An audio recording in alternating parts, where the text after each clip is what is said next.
Muy buenas tardes a todos y a todas. Buenas noches también para todos los que están en otro lugar del mundo, que sabemos que hay varios ahí. Bienvenidos nuevamente al ciclo de conferencias del Congreso Judío Latinoamericano, institución que federa a las comunidades judías de Latinoamérica. Mi nombre es Danilo Hellman, soy el consultor regional de seguridad y gestión de crisis, y esperamos que todos ustedes se encuentren bien en este contexto tan particular que nos toca vivir. Para nosotros es fundamental el trabajo de prevención en materia de terrorismo y lo hacemos desde un enfoque multidimensional. En el marco de un nuevo aniversario del atentado al edificio de la AMIA, vamos a continuar con este ciclo de conferencias, las cuales se encuentran orientadas a temáticas vinculadas al terrorismo internacional y a sus víctimas. Este ciclo es desarrollado junto a las comunidades de la región, a quienes les agradecemos su colaboración. El primer encuentro fue focalizado en Hezbollah como amenaza terrorista. Los panelistas Carmonio y Tolenghi fueron determinantes en sus exposiciones. El segundo encuentro fue sobre ciberterrorismo como una nueva amenaza internacional. El tercero estuvo orientado a las víctimas del terrorismo, en el cual reflexionaron sobre la justicia. Y hoy, por último, en esta conferencia, abordaremos la construcción de la resiliencia como una herramienta transversal y que además la vincularemos con el terrorismo. Tengan en cuenta que durante toda esta conferencia todos los que quieran pueden hacer preguntas a través del botón preguntas y respuestas que tienen abajo en cualquier momento, y sobre el final las estaremos haciendo. Sin más preámbulo, le quiero presentar al moderador de este panel, Marcelo Isaacson, quien es director general de la Comunidad Judía de Chile y además un amigo de la casa. Marcelo, el micrófono es tuyo. Muchas gracias, Danilo. Muchas gracias por darme este honor de poder participar en tan importante evento. Claramente, como bien lo decías anteriormente, la resiliencia es parte de la vida, sobre todo del pueblo judío. Es algo que hemos desarrollado a lo largo de los siglos y de la historia, y que nos ha mantenido muy vivos como comunidad, y cómo hemos llegado hasta este momento. Esta pandemia que hoy nos ataca tiene que ver con eso también, y agradecemos de alguna manera las cosas buenas que nos deja esto, y que lo hemos mencionado ya en algunos otros encuentros. Hoy eh, podemos decir que somos una comunidad de más de 500.000 judíos en el continente, porque a través de estos encuentros y en otros tantos que ha habido, nos hemos fortalecido, nos hemos encontrado, nos hemos hecho una gran comunidad. Hoy es difícil distinguir en la comunidad judía argentina, en este entorno, la comunidad judía de Uruguay, la comunidad judía de Chile o la comunidad judía de cualquier otro país. Y realmente esto es algo que es muy importante. Y por eso tenemos hoy cuatro personajes muy importantes, cuatro personas muy importantes que nos van a hablar sobre la resiliencia y la importancia de poder desarrollar este sentido que nos va a servir finalmente en muchos ámbitos de la vida. Y es por eso que quiero pasar a presentar al primer expositor, Leo Wolmer. Leo es doctor en psicología, es profesor de la Escuela de Psicología del Centro Interdisciplinario de Herzliya, el IDF, donde dicta cursos para estudiantes en primer título y máster.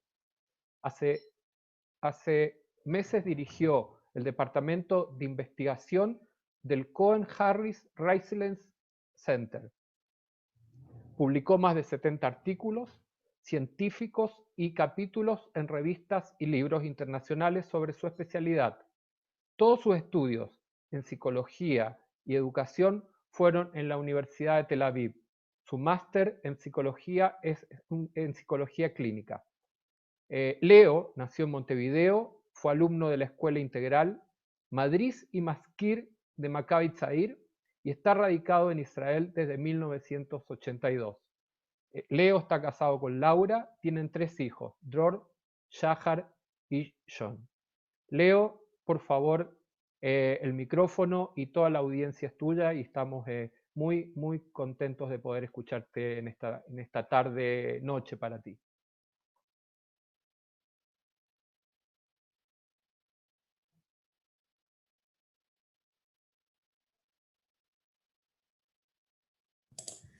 Muchas gracias Marcelo y Danilo por esta invitación. Es un placer volver a estar con ustedes y compartir nuestra experiencia y nuestros conocimientos, que muchos de ellos fueron aprendidos en situaciones muy difíciles. Y para compartir este conocimiento voy a compartir una presentación junto con ustedes, así que espero que la puedan ver en estos momentos. Y de lo que yo quiero hablar es de esta frase que es muy conocida y que dice: lo que nos mata, lo que no nos mata nos hace más fuerte. Y quiero ponerle una continuación. Es cierto, es verdad eso. Porque durante muchos años mucha gente pensaba que esto era así, y yo quiero que lo pensemos un poco más, porque la respuesta es un poco más complicada. Me gustaría dedicar esta presentación a una persona que hace 24 años dejó de estar físicamente con nosotros, mi suegro, el profesor Abraham Plotkin, maestro de maestros, educador, muy relacionado con la AMIA, a quien extrañamos cada día más. Entonces, hablábamos antes de la pandemia, que es una situación que afecta a gente en todo el mundo, un área geográficamente muy extensa. Lo estamos viviendo ahora con el tema del coronavirus. Y la pregunta es: ¿cómo llamaríamos a la pandemia? No a la pandemia, sino este efecto que tiene el ataque a la AMIA, que nos hace preguntar cómo salimos, cómo la gente salió de ahí físicamente, emocionalmente, y si es verdad que lo que no nos mata nos hace más fuertes. Para entender qué es esa frase que todos conocemos en un contexto histórico, es una frase que dijo Friedrich Nietzsche en el año 1988, en el libro El ocaso de los ídolos. Una frase muy conocida, pero un poco problemática. Porque hay que entender que Nietzsche también escribió lo siguiente: escribió: los espíritus crecen y el coraje aumenta a través de las heridas. En el libro Ecce Homo, un año después. Pero el problema es que Nietzsche escribió esto en su último libro, antes de que se volvió completamente loco y tuvo que ser cuidado por su mamá y por su madre, por su hermana, hasta el último día en que vivió. Así que es una buena forma de poner en contexto esa frase y analizarla si es verdad o no es verdad.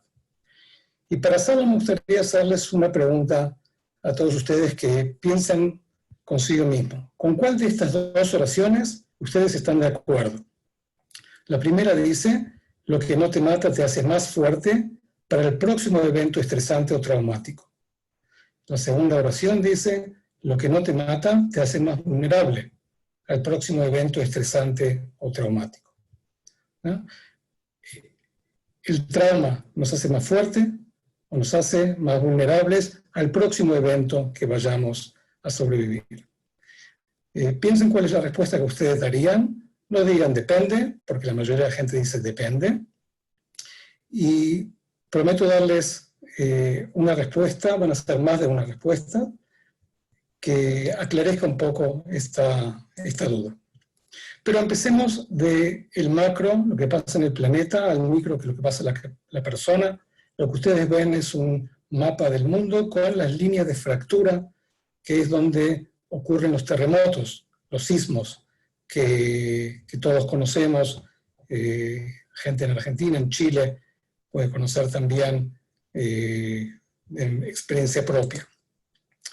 Como ven aquí, es un edificio que está medio destruido. El de la derecha está completamente perfecto, el de la izquierda está completamente destruido. O sea que un terremoto puede afectar en forma diferente a cada uno de los edificios que están ahí. ¿Cómo ocurre un terremoto? Bueno, son las masas de roca que se deslizan a lo largo de las fallas, de las fracturas de los platos tectónicos, y toda esa energía que se libera, una enorme cantidad de energía, es lo que hace las ondas sísmicas que mueven a los edificios, ¿no? Pero en realidad, los terremotos no son los que matan a las personas, son los edificios los que matan a las personas. Lo que hacen los terremotos es que los edificios y toda estructura, un puente, por ejemplo, experimentan una aceleración lateral y ahí, si no está bien estructurado, se derrumba por completo. Pero es importante entender que son los edificios que matan y no los terremotos. En psicología, esta combinación entre el terremoto o trauma y el edificio o el individuo lo llamamos el modelo de diátesis o vulnerabilidad y estrés. Tiene que haber una vulnerabilidad y un estrés para juntos resultar en el efecto traumático en la destrucción de ese edificio. Lo que voy a compartir con ustedes en esta próxima media hora son 7 lecciones que he aprendido en los últimos 30 años. Y quiero empezar en el año 1991, en la guerra del Golfo, en Israel, ataques de misiles de Irak que caen en la ciudad de Tel Aviv, Ramat Gan, en los alrededores, cientos de familias que son desplazadas durante meses, semanas, con chicos, con gente adulta, con diferentes niveles de estrés y de post-trauma que se va desarrollando. Tuvimos la oportunidad de empezar un estudio longitudinal de niños preescolares de 3 a 5 años de edad que fueron desplazados de sus casas a otros lugares, y los seguimos durante 30 meses y luego a los 5 años, o sea, cuando tenían 8 a 11 años. Y dentro de la cantidad inmensa de datos que acumulamos, lo que quiero presentarles ahora son los datos que están relacionados al nivel de post-trauma de esos niños, relacionado con el funcionamiento psicológico de las madres. Y lo que fue muy interesante ver a lo largo de estos 5 años son estos próximos 3 puntos que les voy a comentar ahora. Antes quiero mencionar que hasta los años 90 había una duda si los niños podían responder en forma de trauma frente a situaciones que los adultos respondíamos en forma de trauma. Incluso habían textbooks de psiquiatría que decían que los niños no iban a responder en forma severa a un evento traumático porque no tienen la madurez, porque no entienden la situación. Hasta fines de los años 80, eso era lo que se creía. Pero hoy, o ya desde los años 90, sabemos que la situación es totalmente diferente y los niños pueden responder con los mismos síntomas, un poquito diferentes, la expresión, pero con los mismos síntomas que nosotros los adultos respondemos. Con respecto a estos chicos que desde los 3 a los 5 años fueron seguidos por nosotros durante 5 años, 3 puntos que quiero recalcar. El primero, que los niños que tenían post-trauma, TEPT, trastorno de estrés postraumático severo, a los 30 meses, o sea, 2 años y medio después del ataque, pero las madres tenían un buen funcionamiento psicológico, a los 5 años mejoraron por completo. Un segundo punto es que todos los niños que tenían estrés postraumático bajo a los 30 meses, pero las madres tenían mal funcionamiento psicológico, empeoraron. Y el tercer punto es que la madre de todos los niños con post-trauma severo a los 5 años tenían un mal funcionamiento. Esto fue muy importante porque nos enseñó la primera lección que les quiero presentar, y es el poder inmenso de la contención materna. Cuando hable de una familia, de un niño, quiero que piensen también a nivel de comunidad, porque los principios son muy similares. También una comunidad, frente a una situación de trauma, necesita la contención materna, que puede ser el liderazgo, por ejemplo, de esa comunidad. Pasemos al segundo punto, el segundo momento, que es el año 1999, un terremoto muy severo en Turquía, entre 30 y 60.000 muertos, 600.000 personas desplazadas. A la semana de ese terremoto, yo y mi equipo estábamos ahí.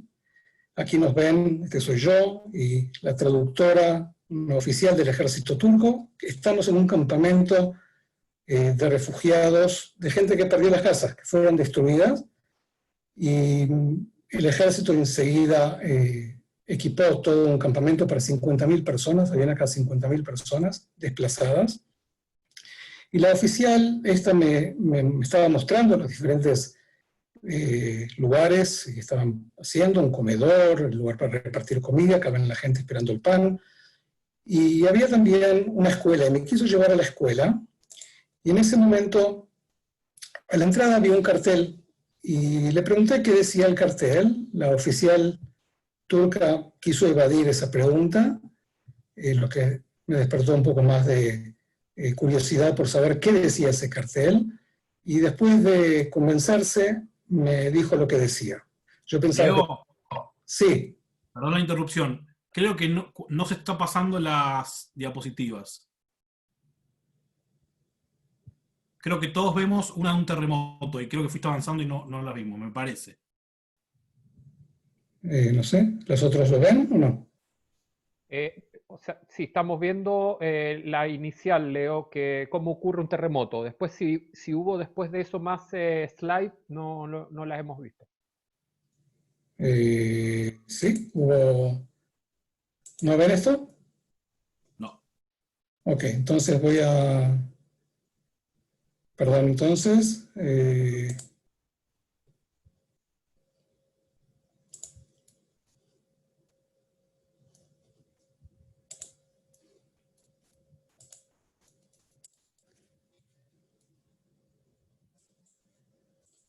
ok,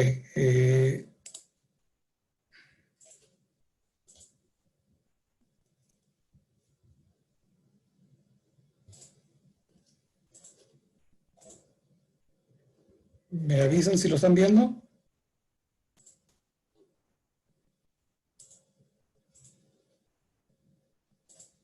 ¿Danilo? Vemos Leo, estamos viendo una parte de tu pantalla en estos momentos.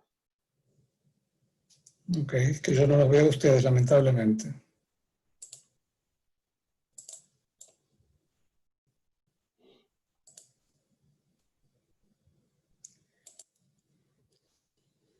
Ok.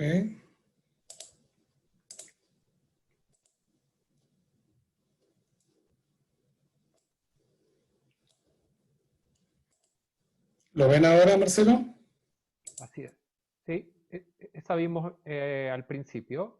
Ok, bueno, entonces lo que estaba... Perfecto, perfecto. Ok, lo que estaba hablando ahora entonces, perdón por este problema técnico, es, estamos hablando de este campamento de refugiados en los cuales el cartel que estaba a la entrada de la escuela del campamento decía lo siguiente, decía: niños, por favor, no lloren, porque sus maestros estarán muy tristes. Eso es lo que recibían los chicos cada día cuando llegaban a la escuela.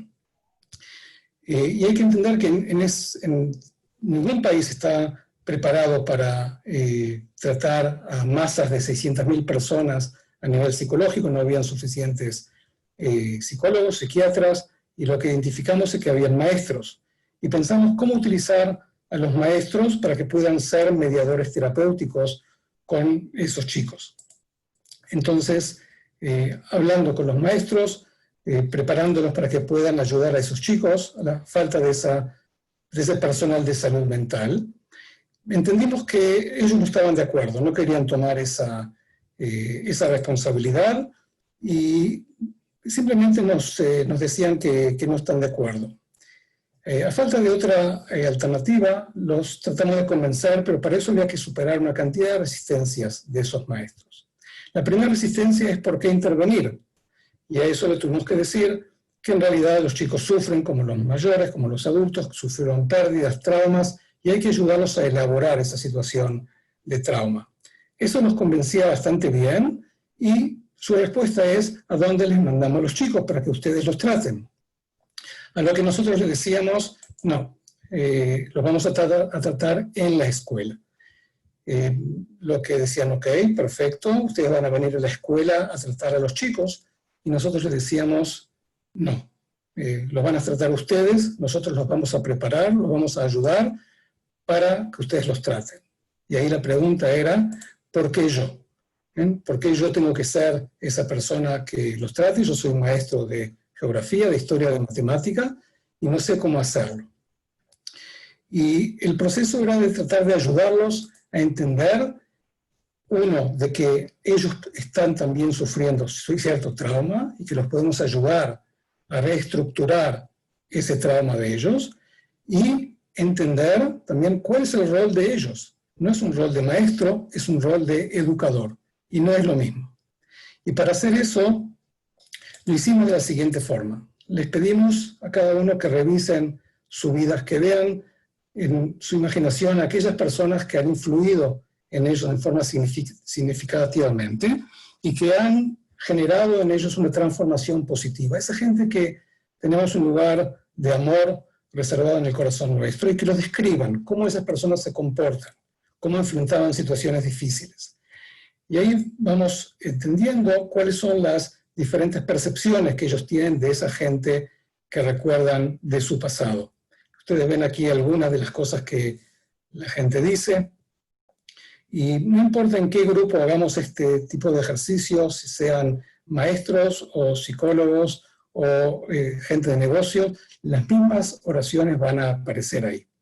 En definitiva, estas oraciones forman 4 capacidades básicas de esos maestros que en realidad son educadores, de esos gerentes que son líderes, de esos progenitores que son padres. Esa gente que define una visión de esperanza y nos proporciona una consideración individual, están muy cercana a nosotros, nos estimulan intelectualmente e inspiran en nuestra capacidad de sobrellevar situaciones difíciles. Esto generó un programa que fue nuevo a nivel mundial de cómo usar a los maestros, a los educadores, como mediadores, siendo nosotros los profesionales, los supervisores que una vez por semana, una vez por cada 2 semanas, los íbamos preparando para dar la próxima sesión de su actividad, una actividad que tenía 8 sesiones de 1 hora y media, y que generó un descenso inmediato en el nivel de post-trauma de esos chicos. Ahora, en todo el mundo, las diferentes investigaciones nos dan los mismos resultados. ¿Cuáles son los resultados? A largo plazo, personas que sufren un trauma, la mayoría se van a recuperar. Después de 3, 4, 5 años, la mayoría se van a recuperar. Es esta gente que ven aquí en la línea azul. Pero lo que sí sabemos también es que esa gente que reciba un tratamiento, su recuperación va a ser más rápida. Van a bajar en su nivel de post-trauma más rápidamente. Al final van a llegar al mismo lugar. Lo que genera otra serie de preguntas como, entonces, ¿para qué hay que intervenir con esa gente? Con esa pregunta en nuestra mente es que hicimos este seguimiento de 3 años con un grupo muy grande de niños, de familias que fueron desplazadas porque perdieron su casa en ese terremoto. Y lo que vimos es que el grupo de control se comportó exactamente como en otras partes del mundo, un descenso gradual en su nivel de post-trauma, y el grupo que fue tratado tuvo un descenso muy rápido. Después de 4 semanas bajaron en un 50% el nivel de post-trauma, que es muy, muy grande cuando tomamos en cuenta una población de una ciudad, de un país. Y en realidad esto fue una corroboración de lo que sabíamos antes.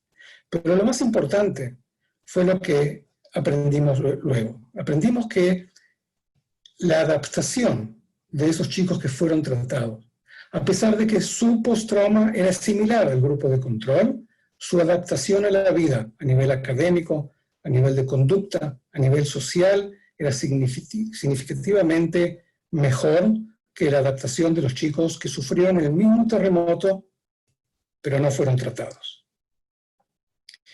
Y volviendo de Turquía a Israel, al poco tiempo comenzó la Segunda Guerra del Líbano, lo cual estábamos preparados con una intervención masiva para miles de chicos a través de los maestros. Y esto fue lo que hicimos en varias ciudades en el norte de Israel, con un foco no en trauma, sino en resiliencia. El Ministerio de Educación no quería que hablemos de trauma, cambiando el foco, pero manteniendo el mismo paradigma de maestros, que son los mediadores terapéuticos, logramos el mismo efecto. Una reducción inmediata del nivel de post-trauma y un 50% menos de post-trauma en los chicos que fueron tratados, comparados con los chicos que no fueron tratados de la misma zona afectados por los misiles de la guerra del Líbano. Esto nos indica la segunda lección. Y esta lección es que la intervención temprana es crucial y puede ser realizada también por intermediarios. En este caso, por maestros, pueden ser también otras profesiones que puedan ser educadas. Pasando a la tercera lección nuestra, veamos cuáles son los cursos que la gente que sufre trauma nos demuestra a lo largo de los años. Porque cada persona va a tener un curso diferente, y esto lo vemos a través de estudios longitudinales de 7, 10, 15 años, que definen cursos más vulnerables y más resistentes. Como por ejemplo, vemos aquí, hay un grupo que va a demostrar una respuesta inmediata más vulnerable, o sea, van a tener síntomas inmediatos, y otros grupos que van a tener una respuesta mucho más sana al evento traumático. Pero lo que pasa a lo largo de los años es muy diferente en cada persona y en cada grupo. Dentro de estos tres grupos que reaccionaron en forma sintomática, algunos van a seguir en forma crónica durante muchos años, otros se van a recuperar lentamente y otros se van a recuperar para volver a tener síntomas más adelante. Lo mismo los tres grupos que estaban con una respuesta más normal, digamos, después del evento. Algunos van a ser totalmente resistentes todo el tiempo, otros van a ser resilientes, una pequeña respuesta sintomática y una recuperación a largo plazo, y otros van a tener una aparición del trauma más adelante, que puede ser a raíz de nuevos eventos traumáticos o estresantes. A largo plazo van a tener una respuesta traumática. O sea que los tres grupos que empezaron con síntomas no son los tres grupos que terminan con síntomas. Y esa es una lección muy importante porque nosotros no podemos saber de antemano, y es parte de las investigaciones que se están haciendo ahora, no podemos saber de antemano quién va a responder, quién no va a responder, y quién va a responder o a recuperarse a largo plazo. Esta es nuestra tercera lección. Existen diferentes trayectorias posibles después de la exposición al estrés y al trauma. Pasemos a la lección número 4. La lección número 4 está relacionada con la pregunta si es posible prevenir el colapso. No ya la respuesta y el tratamiento después de que un evento sucede, sino si se puede prevenir antes que el trauma exista. Para eso les cuento que hay una serie de investigaciones que se han hecho con monos, con primates, y con resultados muy positivos que se pudo preparar a un grupo de primates para que puedan enfrentarse mejor a situaciones de estrés. En Estados Unidos hay una serie de investigaciones con soldados, por ejemplo, que viajan a Irak o a otros lugares donde hay guerras. Y nosotros tuvimos una oportunidad muy interesante de estudiar este fenómeno en niños. Y esta oportunidad se dio en el año 2008, cuando en agosto del 2008 se preveía que a fin de año podía venir una guerra con Gaza, que fue la operación plomo fundido, y pudimos convencer al encargado de la municipalidad de la ciudad de Ashkelon, en el sur de Israel, que era muy posible que esa fuera la ciudad que iba a ser atacada durante esa operación, que digamos que los misiles que llegaban de Gaza tenían más alcance y podían ser dirigidos hacia Ashkelon. Y le presentamos esta posibilidad de que nos den las escuelas para nosotros prepararlas, y si pasaba algo íbamos a poder saber si pudimos ayudar o no pudimos ayudar. Y lo que hicimos aquí fue esa misma intervención, pero a nivel preventivo. O sea, 8 escuelas enteras que preparamos a través de los maestros, 8 escuelas en los mismos barrios que eran grupo de control, que no las preparamos. Lamentablemente, esa guerra ocurrió a fin de año, en diciembre, enero, y medio año más tarde pudimos ir a las escuelas y ver cuántos chicos en cada una de las escuelas sufría de post-trauma. Y lo que vimos fueron números muy similares a los que habíamos visto antes. Un 50% más niños en las escuelas que no eran tratadas sufrían de post-trauma. Estamos hablando de miles de niños en una zona geográfica de cientos de miles de habitantes.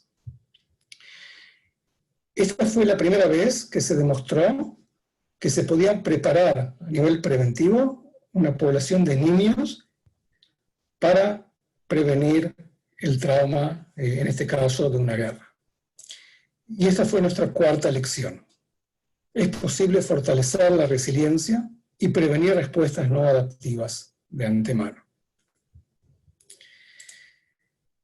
Entonces, ¿qué es la resiliencia personal? Ese término que tanto utilizamos. Se puede decir que es un tipo de equilibrio que va cambiando entre nuestras fuerzas y nuestras demandas, las demandas de la realidad. Cuántas fuerzas tenemos, cuántas demandas hay en la realidad, y este equilibrio va cambiando. Puede cambiar también durante el mismo día, y hay una serie de factores que van a influir. La definición más clásica de resiliencia es que es un proceso de adaptación ante una adversidad, una tragedia, un trauma. Y que esa definición lo ve como una capacidad de recuperarse. Ustedes van a escuchar que esta es la definición más común, no es la definición que a mí me gusta. Yo no pienso que cuando una persona sufre una situación de trauma, la idea es volver al lugar donde estábamos antes, porque algo pasó, algo muy significativo pasó. Y la definición que nosotros utilizamos es que ese rebote no tiene que ser hacia atrás, sino que tiene que ser hacia adelante.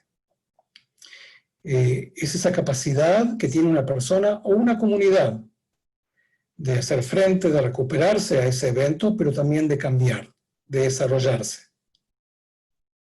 de salir con una experiencia enriquecedora a pesar del trauma, a pesar de la pérdida, a pesar del dolor.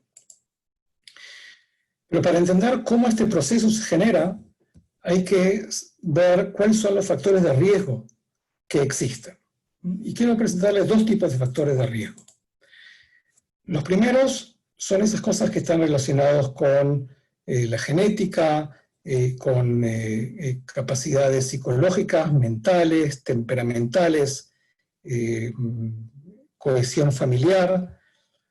Ese es un grupo. El otro grupo de factores de riesgo está relacionado con aquellos eventos que vivimos en el año o 2 años antes del evento actual. Puede ser un divorcio, una separación familiar, la muerte de un familiar, accidente de tránsito, hospitalización, migración, nacimiento de un hermano, psicopatología parental, violencia, etcétera, etcétera. Y la pregunta que nosotros nos hacíamos es, ¿qué pasa si nosotros sumamos a estos factores? ¿Qué podemos aprender si sumamos esos factores para poder entender mejor esa pregunta que habíamos preguntado al principio? Si lo que pasamos como estrés, como trauma, nos hace más fuerte o nos hace más vulnerable. Esto fue lo que hicimos en Turquía por primera vez, y preguntamos a cientos de familias cuántos eventos de estrés o de trauma como estos los niños habían sufrido, habían vivido en los 2 años antes del terremoto. Y lo que vimos es que si sumamos esos factores y veíamos cuál era el nivel de postrauma, que son las barras que ven aquí, lo que vemos es que cada uno de esos factores que se van sumando nos ponían en una situación de riesgo para responder en forma más severa al trauma. O sea que chicos que tenían un factor de riesgo o ninguno, su reacción al terremoto era bastante normal, nivel bajo de síntomas. Pero por otro lado, aquellos niños que habían sufrido 3 o más eventos como estos en los últimos 2 años, su respuesta a este evento era muy sintomática. O sea que hay un factor aditivo de los eventos de estrés que nosotros vamos teniendo durante los años, se van acumulando. ¿Recuerdan las 2 preguntas, las 2 oraciones que les presenté al principio? La respuesta fue muy clara. La respuesta es que lo que no nos mata nos hace más vulnerable al próximo evento estresante o traumático. El mismo efecto lo vimos en otras partes del mundo. Lo que ustedes ven aquí es resultados con adolescentes israelíes durante los ataques terroristas de la Intifada, la segunda Intifada. Y aquí ven la misma figura. Cuanto más factores de riesgo, cuanto más situaciones de estrés o de trauma estos adolescentes tuvieron los 2 años antes de los ataques terroristas, más traumática iba a ser la respuesta actual a estos ataques. Y esta es nuestra 5ª lección. Eventos estresantes se acumulan y aumentan el riesgo ante una futura exposición. Para llegar a la lección número 6, volvamos a nuestros edificios resistentes que queremos construir. Y ustedes ven aquí algunas de los temas que nosotros tratamos cuando preparamos a los chicos junto con el Ministerio de Educación de Israel. No voy a esclarecer todos estos factores, solo quiero nombrar algunos que son quizás de los más importantes, y que son la posibilidad de tener un control fisiológico, un balance fisiológico para poder contener lo que el cuerpo siente, tener un balance emocional, un equilibrio emocional para poder contener las emociones, para poder regular el foco de atención. Por ejemplo, no ir a ver la televisión cuando no hace bien ver la televisión, y tener un balance, un equilibrio cognitivo para poder no dar lugar a pensamientos que no son funcionales y en lugar de ellos poner pensamientos más funcionales. Hay diferentes formas de fortalecer el edificio y digamos que los temas se van sumando, pero estos son los principales que nosotros vamos viendo. Ahora dijimos que lo que no nos mata no nos fortalece, nos deja en cierta forma más vulnerables, pero también nos puede dejar con unas heridas que pueden sangrar. En realidad, cuando nosotros nos enfrentamos a estrés continuo o estrés que se va acumulando, lo que pasa es que nuestro cuerpo reacciona con una serie de hormonas de estrés, que lo que hacen a largo plazo es afectar nuestro sistema inmune, hacernos más débiles para poder enfrentar diferentes tipos de virus, como por ejemplo estamos hoy. Hoy día es muy importante que uno pueda cuidar su sistema inmunológico para poder hacer frente a lo que estamos viviendo nosotros. Y este es un ejemplo muy, muy reciente de un artículo publicado en JAMA, uno de los mejores jornales médicos del mundo, en el cual estudiaron qué es lo que pasa en la pandemia actual con el estrés psicológico, social y económico que la gente está viviendo. Y lo que se vio, entre otras cosas, es que este estrés que se iba acumulando estaba asociado con una mayor incidencia de problemas cardíacos, de problemas de cardiomiopatía, enfermedades del corazón, cosas que nosotros sabemos, pero el verlo en forma tan clara nos hace enfatizar el tema de los efectos del estrés. A mí me gusta hacer una asociación entre enfrentar situaciones de estrés con ir al gimnasio, con desarrollar músculos, el músculo de la resiliencia, lo podríamos llamar. En este caso hay que entender de que el gimnasio de la vida a veces nos pone en situaciones que tenemos que levantar pesos que son demasiado grandes para algunos de nosotros. Y que entonces la pregunta que existe es si no tenemos que ir al gimnasio general y no hacer de esto ningún problema.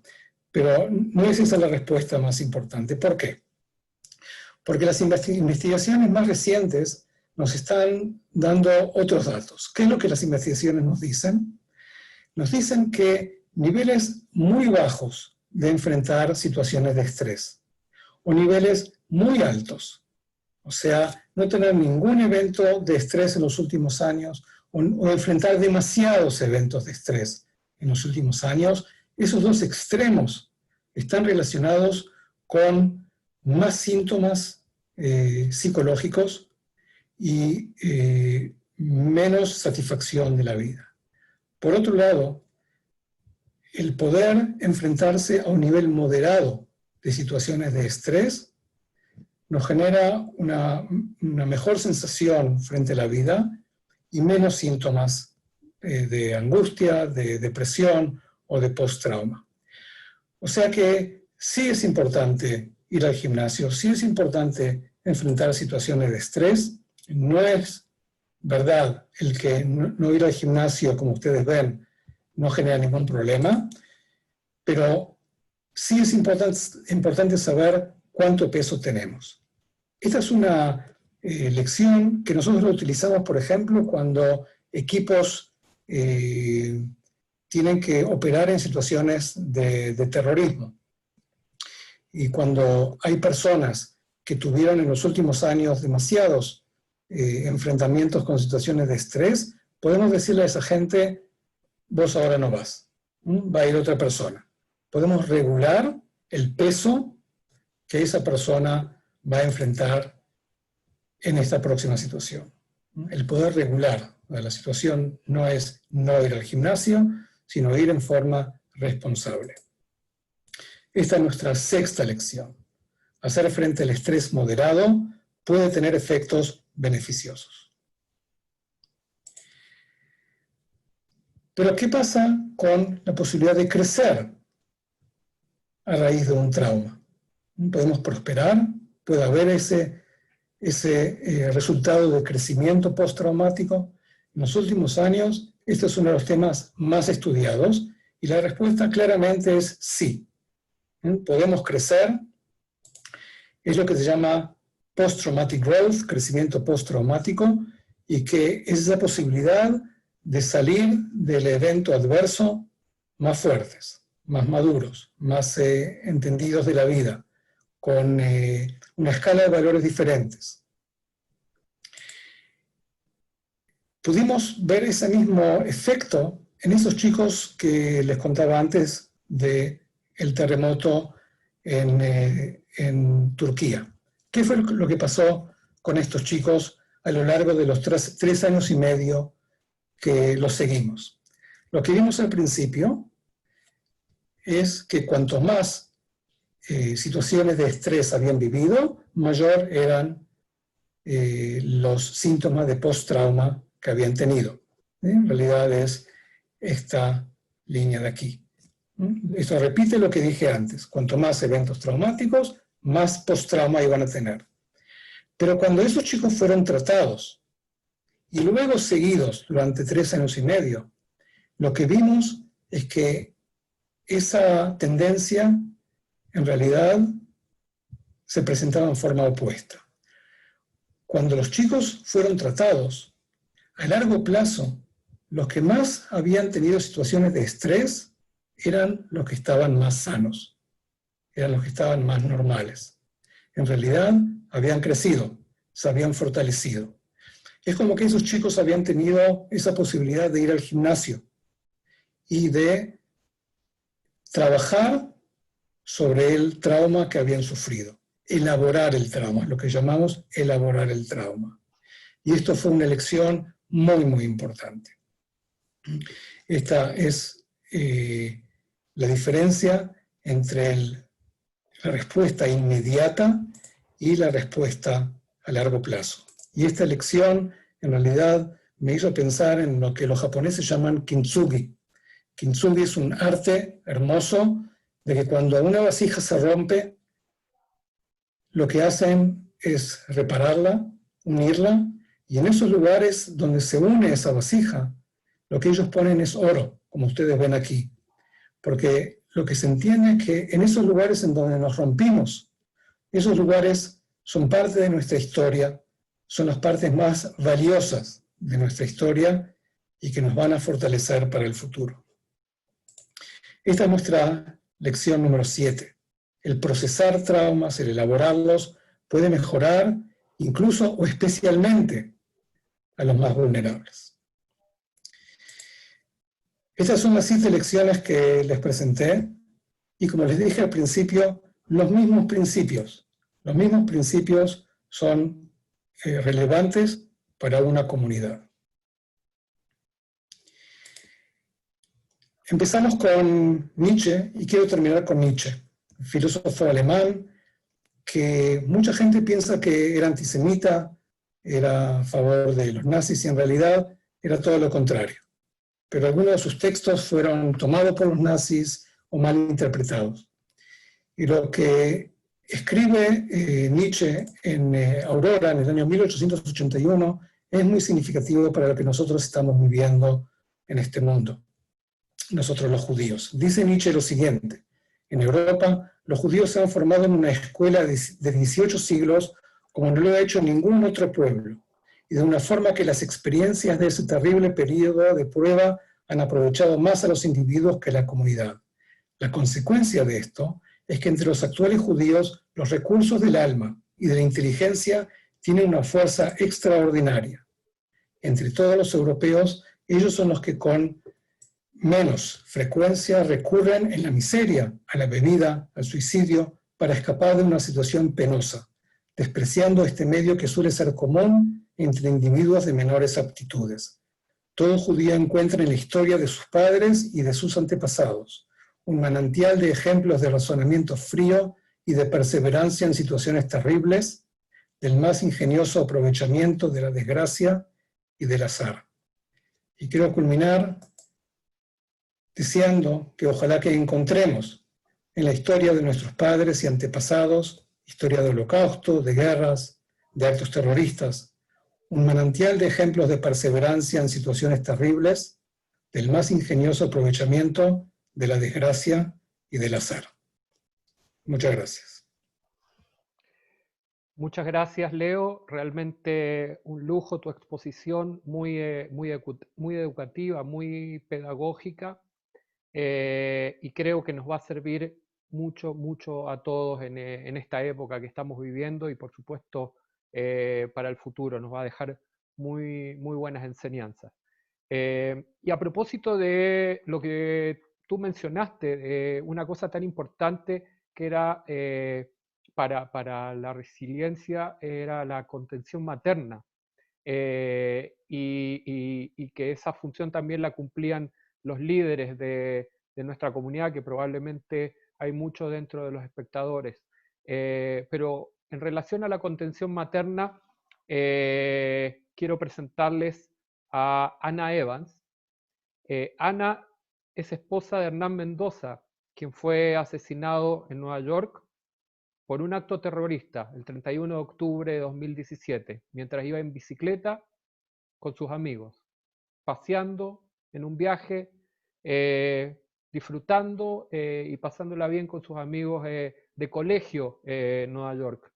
Cuando yo escuché esta noticia, la verdad me tocó muy de cerca porque tuve la oportunidad de vivir en Rosario y conocer mucha gente de ese colegio, y probablemente, como le decía antes a Ana, a lo mejor hasta conocía a su marido en algún evento deportivo donde nos encontrábamos. Y esa es una de las cosas que ha desarrollado Ana, porque es madre de 3 niños, y en relación a eso nos va a compartir su historia, su testimonio de cómo ha hecho desde el 2017 para ayudar a su familia. Ana, gracias por estar aquí presente, y gracias por compartirnos tus testimonios, que seguramente nos va a servir a todos. Bueno, muchas gracias, Marcelo. Muchas gracias al Congreso Judío por invitarme, por darme esta posibilidad. Estoy muy nerviosa, así que espero poder transmitirle lo que les quiero contar. Es la primera vez que participo en un evento así, y para lo que le quiero compartir, lo que hoy quiero compartir con todos ustedes, es algo que escribí, que resume un poco lo que hemos vivido desde el momento del ataque. Y dice así: hasta hace muy poco tiempo transitábamos nuestros días en una absoluta normalidad. Así, en la rutina de la actividad, nuestros hijos, la escuela, la casa, el trabajo, administrando nuestro tiempo con actividades en familia. Pero ¿cómo cambia la vida en un segundo? Todo se vuelve confuso. La angustia inunda, invade y arrasa. Se acelera el pulso y se agita el corazón. El pánico te atrapa, expandiéndose en el cuerpo, oprimiendo el pecho, la garganta y nublando la visión. La voz se enmudece y las palabras quedan atrapadas sin encontrar razón, y solo las lágrimas logran aliviar la situación. Estuve inmersa en el enorme océano, flotando confundida, desorientada, en el medio de una gigantesca tormenta, en el ojo de un furioso huracán, desde donde congelada veía todo girar. Vi derrumbarse nuestros proyectos, vi nuestra vida caerse a mis pies, vi la angustia apoderarse de nosotros. También vi a nuestros hijos parados en la nube de polvo de esos escombros, mirándome atónitos, con expresiones nunca antes vistas, no sabiendo qué hacer con esas emociones y sentimientos. Verlos sufrir fue tremendamente desgarrador. Sus miradas hablaban y yo sentía que me decían: ¿y ahora, mami, qué hacemos? Nos consolidamos como un bloque. Nos abrazamos muy fuerte al tiempo que construía una sólida burbuja en la que solo ingresaba amor. Una abrasadora cueva que nos daba calor. Cuánta gente de enorme corazón acompañándonos, sosteniéndonos, secando nuestras lágrimas y ayudándonos nuevamente a caminar. Pero una abrumadora pregunta rebota en mi cabeza y sacude mi mente desde aquel fatídico día en que tuve que contarles lo que pasó. ¿Cómo decirle a un hijo que todo va a estar bien? Si con tan corta edad ellos no sabían qué eran ni qué significaban los ataques terroristas. Y claro, ¿cómo saberlo si los niños solo deberían pensar en jugar y pasar tiempo con amigos? Pero hoy nos toca sentirlo en carne propia, con una herida abierta que sangra, duele, lastima y orada, socavando el alma y el corazón. Qué fuerte es escuchar de sus bocas la palabra ISIS. ¿Comprenderán su significado? Escucho esas siglas y me detengo. Abro enorme mis ojos, respiro profundo lo más que puedo porque siento que me falta el aire y busco respirar. Y así comienza a dar vueltas en mi cabeza la manera de abordar el tema cuando yo misma lo ignoro casi en su totalidad. Tan ajenos, tan distantes estábamos de todo eso. Anestesiado quizás de lo que sucede en el mundo, en una guerra que no es la nuestra, protagonistas involuntarios de algo inimaginable. Si para nosotros terrorismo, ataques, víctimas y sobrevivientes eran noticias en la televisión o formaban partes de relatos dolorosos de la historia de la humanidad. Los ojos de mis hijos expresan asombro. Sus hombros se elevan y sus manos se acercan a su cara manifestando espanto. Y vuelvo a preguntarme, ¿cómo decirle a un hijo que todo va a estar bien, que no hay que temer? Despertamos en una nueva realidad de la peor manera, golpeados por acciones de quienes atacan a los demás, dejándonos sin oportunidades, sin opciones y sin nuestro principal derecho, el derecho a la vida. Y más interrogantes surgen. ¿A dónde va el mundo? ¿A dónde queda lo que soñamos vivir? ¿A dónde van nuestros sueños truncos? ¿Por qué otros pueden apoderarse de nuestra ilusión y tranquilidad? ¿Con qué derecho nos cambian la vida? ¿A quién le pedimos explicaciones? ¿Qué es lo que yo puedo hacer? ¿Cómo explicarle a mis hijos lo que no entiendo? ¿Y dónde quedaron los días en los que sus miedos eran a la oscuridad y que con el simple y enorme abrazo de papá se iluminaba su noche? Muchas preguntas, pocas respuestas. Terrorismo, odio, temor, miedo, angustia, dolor, pena, tristeza, incomprensión. Esperanza, amor, bondad, cariño, fuerza, respeto, confianza y fe. Que el amor venza al odio. Muchas gracias. Muchas gracias, Ana. Realmente muy emocionante, muy emotiva tus palabras.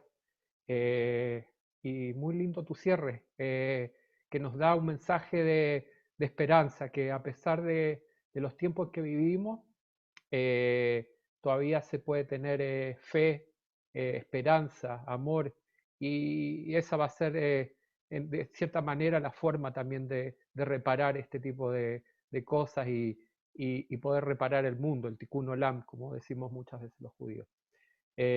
Gracias, de verdad, muchas gracias, Ana. Antes de presentar a la próxima expositora, quiero mencionarles que tenemos un chat abierto donde todos pueden hacer sus preguntas y al final de todas las exposiciones vamos a poder hacer estas preguntas. Y lo otro que quería mencionar es que esta grabación va a estar disponible en algún momento para quienes aquellos quieran ver y repetirlas, va a estar disponible. Ahora quiero presentar a Ana Díaz Delgado. Ana Díaz Delgado es española y es la responsable del área internacional de la ABT, Asociación Víctimas del Terrorismo, que es una organización que funciona en España. También es responsable de la Plataforma Europea para la Asistencia de Víctimas del Terrorismo. Por sus iniciales en inglés es el EPABT.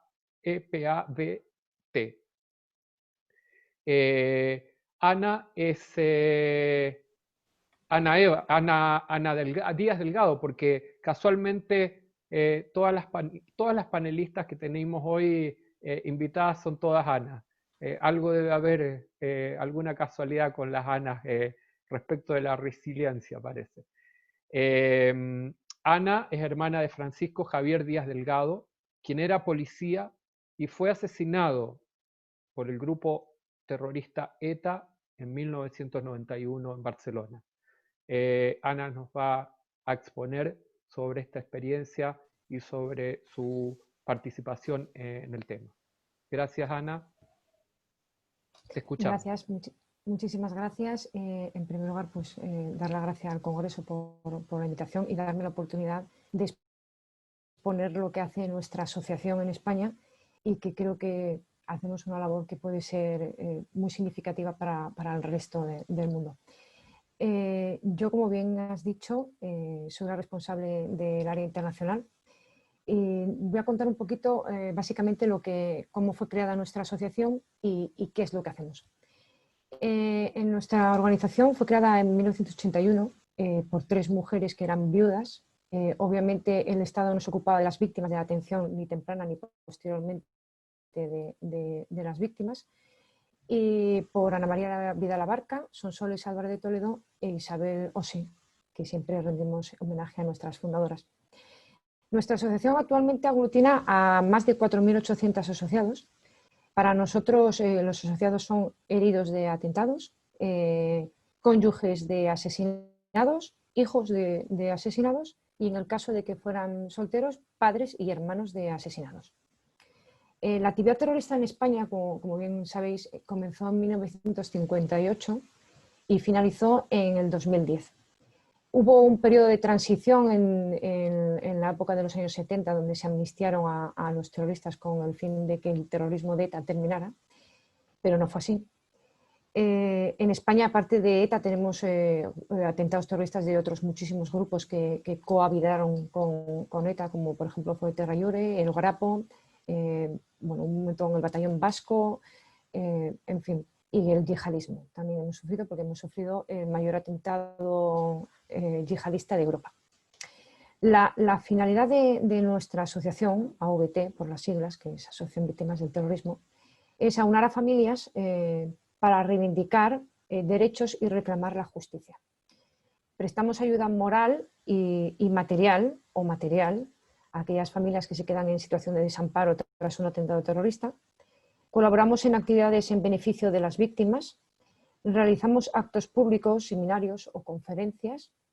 Nos personamos fundamentalmente y asistimos en procesos judiciales para que los terroristas sean llevados ante el juez. Y fundamentalmente concienciamos a la sociedad en contra de los delitos de terrorismo, que es lo que ahora mismo denominamos la batalla del relato, tan importante en España para evitar lo que se llama el blanqueo del terrorismo. Nosotros contamos con 8 departamentos muy específicos y fundamentalmente nuestra asociación es una asociación asistencial a víctimas desde el primer momento. Entonces, nuestro departamento psicológico se encarga de la detección y diagnóstico de factores de riesgo, la detección y evaluación de factores psicopatológicos en el estrés postraumático, el asesoramiento técnico y el apoyo fundamental lo organizamos nuestro equipo de psicólogos a través de talleres, de formación orientada a la recuperación laboral, porque muchos de nuestros asociados pierden su modo de vida, y a través del ocio y la salud. También es verdad que nosotros hemos creado, junto con la Universidad Complutense de Madrid, un máster sobre formación de psicólogos en el estrés postraumático.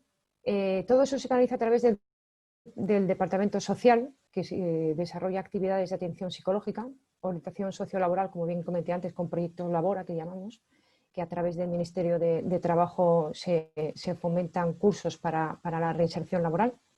Ayudas sociales, a través de otro ministerio conseguimos convenios o acuerdos para conseguir bonos sociales, pues por ejemplo descuentos en facturas de la luz o en cheques para abastecimiento.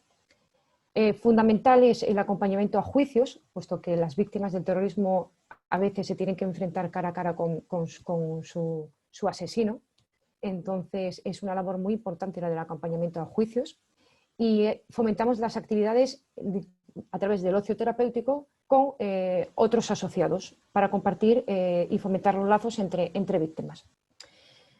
También tenemos el Departamento de Relaciones Institucionales y Protocolo, que es un departamento que defiende los intereses legítimos de las asociaciones frente a otras instituciones públicas, así como, por ejemplo, la distribución del gobierno. En España está el gobierno central, nacional, y luego está el gobierno provincial. Cada provincia o autonómico hay un gobierno y entonces conseguimos establecer convenios de colaboración entre los diferentes gobiernos e instituciones públicas. La joya de la asociación es fundamentalmente el departamento jurídico. Es uno de los pilares de nuestra asociación, ya que a través de ellos conseguimos cosas muy importantes como son reformas legales, y en España se consiguió una ley integral de atención a víctimas del terrorismo, que es la ley 29/2011, en donde se ha conseguido que el Estado se encargue en primera instancia de la atención, tanto económica como psicosocial, de las familias que sufren atentados terroristas. Es una ley que en Europa también salió hace 2 años, que es una ley integral de atención a víctimas del terrorismo, de la cual nos sentimos en parte un poco agradecidos por ellos y porque somos pioneros en este tipo de acciones. Actualmente nuestra asociación está personada en más de 200 causas, puesto que en España hay unos 379 casos de terrorismo sin resolver, y aunque muchos de ellos ya están prescritos, nosotros establecemos también el derecho a la verdad que tiene la víctima, que es la verdad a saber quién es el autor del atentado, del fallecimiento de su familiar o su propio atentado. Tenemos un departamento de comunicación y prensa que se encarga de una estrategia de comunicación para que todas las actividades que se realicen en la asociación estén expuestas al público y tengan muchísima difusión tanto en España como fuera de España. Tenemos un departamento económico y financiero que se encarga fundamentalmente de la gestión de la asociación y de la captación de fondos y subvenciones. Nosotros trabajamos a través de propuestas de proyectos que son aprobados por los diferentes ministerios que luego nos dan la subvención. Tenemos un departamento de eventos que se encarga de la difusión mediática de todas las actividades que desarrollamos, bien en el ocio terapéutico o de convenios, seminarios o congresos que realizamos. Y por último, tenemos el departamento internacional, como bien había dicho Marcelo, que gracias al apoyo de la Unión Europea, una de las funciones es promover la asistencia de los españoles que sufren atentados terroristas en el extranjero, tanto apoyo psicológico como económico, y colaborar, intentar estrechar lazos con otro tipo de asociaciones y convenios con asociaciones en diferentes lugares del mundo. Entonces, creo que he hecho un resumen para no alargar mucho mi exposición y luego poder contestar las preguntas que surjan del público. Me gustaría sí decir algo que habitualmente suelo decir, sobre todo a los que hemos sufrido la sinrazón del terrorismo, porque obviamente es totalmente injustificable, por mucho que en España algunos pretendan justificarlo. La vida no es muchas veces ni lo que queremos ni tampoco lo que pensamos, pero desde luego no debemos consentir que sea lo que quieran los terroristas. Así que muchísimas gracias por vuestra invitación y por vuestra atención. No tengo. Muchas gracias, Ana, y gracias por la labor que cumplen. Me imagino que es muy importante tener una organización que se ocupe y preocupe de aquellos quienes han sufrido por culpa del terrorismo. Así que muchas gracias.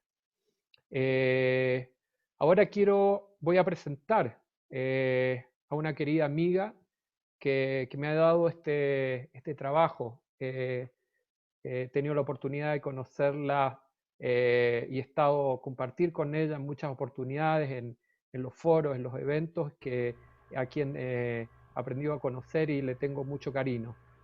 Anita Weinstein.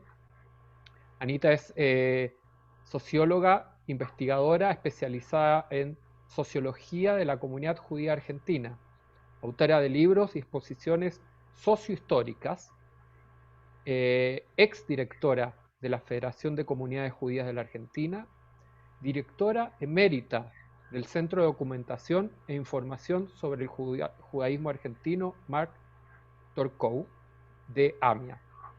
Anita, el 18 de julio de 1994, a las 9:53 de la mañana, estaba en su oficina, en el segundo piso de AMIA. Los padres de Anita sobrevivieron al Holocausto y Anita sobrevivió al atentado terrorista más demoledor de Latinoamérica. Nos va a compartir su testimonio y la historia relacionada con uno de los hechos más tristes, no solo de la historia argentina, sino de la historia mundial y en particular de la historia judía. Así que muchas gracias, Anita, por estar esta tarde con nosotros. Hola, muchas gracias al Congreso Judío Latinoamericano por invitarme. Estoy conmovida, por supuesto, por esta oportunidad, pero también con cada una de las expresiones, de las frases, de los pensamientos y de los sentimientos que he escuchado esta tarde en las presentaciones. Porque cada una de esas me hacía sentir que aquello que fui, que lo que me pasó y lo que hice con lo que me pasó, también tomaba sentido en lo que siento vinculado a este famoso término que estamos hablando de la resiliencia.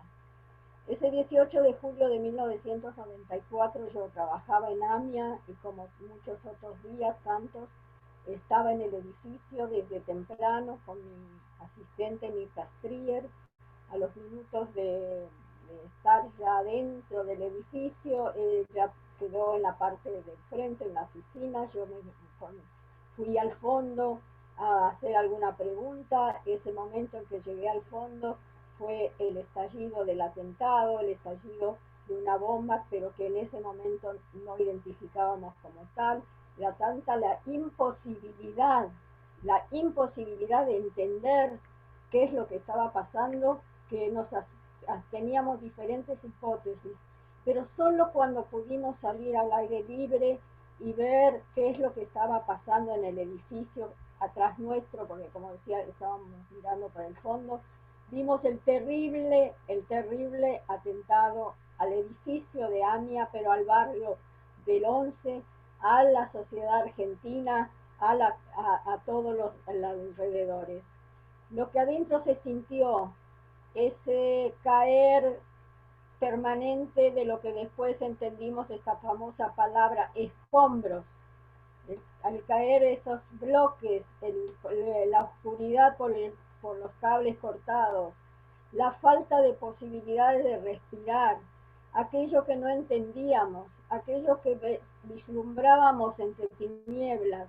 Mi sentimiento hacia Mirta, que había quedado allá, eran una mezcolanza enorme de aquello que fue para mí, saber que estaba ahí, pero al mismo tiempo no tener una conciencia real.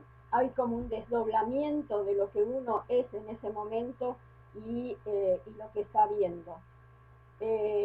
Pudimos salir del edificio, algunos que estábamos en ese sector, y instintivamente dar la vuelta a la manzana, el bloque de la manzana, y acercarnos al edificio.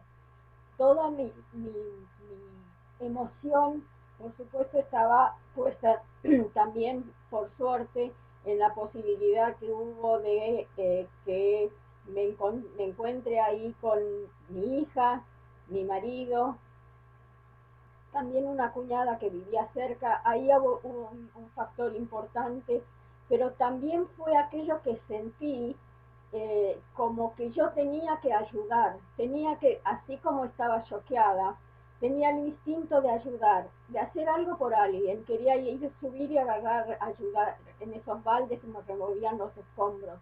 Me decían que no era eso. Me quedé, como muchos otros, pero nos quedamos hasta casi tarde a la noche, porque ya el funcionamiento de la institución se había trasladado a otro edificio que era también propiedad de AMIA, que era un centro educativo y cultural, y empezaron a asumirse aquello que había que asumir, que era recibir y escuchar a los cientos o miles de personas que se acercaban en búsqueda de sus familiares, que pensaban, sabían o sospechaban que podrían haber estado en el edificio o los alrededores. Era intensamente poder dar algo intuitivamente de lo que a ellos les podía ayudar. Eso creo que con eso empiezo a hilar de esta manera aquello que vengo a entender muchos años después con el nombre de resiliencia. Vuelvo para atrás. Cuando los primeros momentos de todo eso, el cerebro no permitía entenderlo, también hizo un clic en mí, un instante en el cual decía, bueno, estaba sentada en un micro y decía, bueno, me quedo sentada, y de repente algo que me dijo que no, que tengo que bajar y que tengo que hacer algo, y ahí entonces me surgió un término, es no me voy a dejar matar.